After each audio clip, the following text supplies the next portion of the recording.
İndi isə sözü 6B sinif şagirdi Məmmədli Bayrama veririk. Buyursun səhnəyə.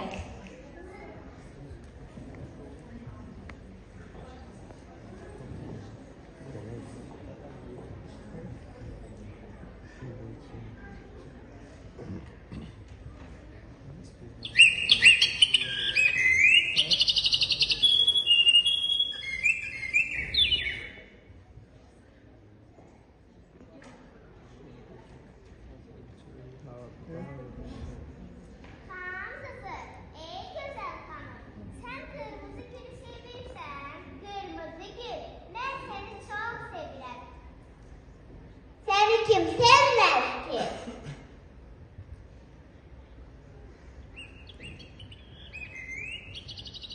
Kaan kızım, sen Sarıgül'ü sevirsen. Ben seni çok sevirem Sarıgül'üm.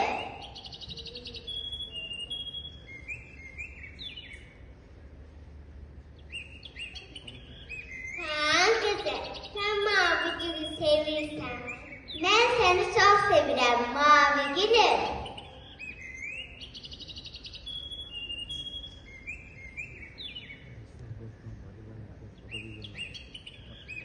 Kaan kızım, ben güneşi sevirem. Sen de beni sevirsen.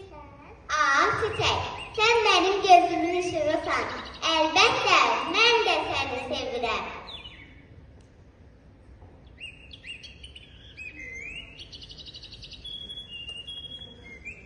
Kaan kızı, halamız, sen Zehra'yı sevmirsen. Zehra'yı, bütün kızlar kimi, ben de seni sevirem.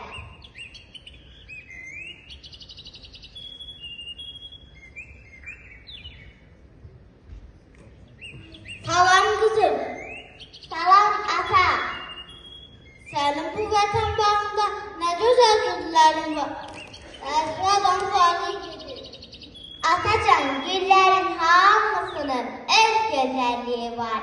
Ama ben daha çok karı bülbülü sevirem. Çünkü karı bülbül Qarabağda qələbə çalan şəhidlərimizin rəmsidir.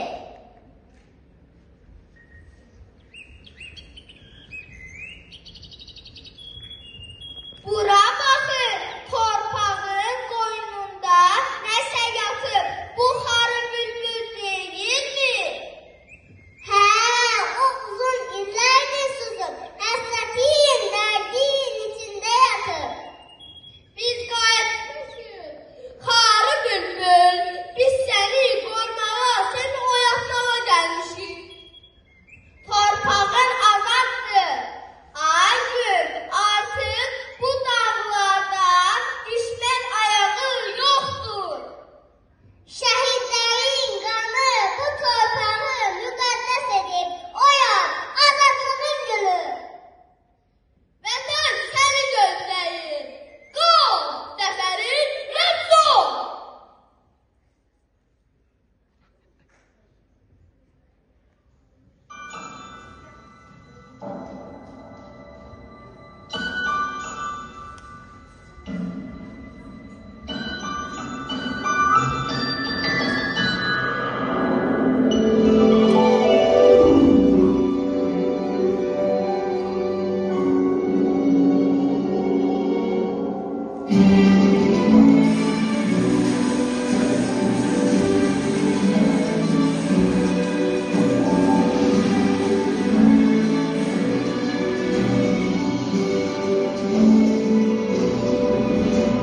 Sen de kenarda düşürsün.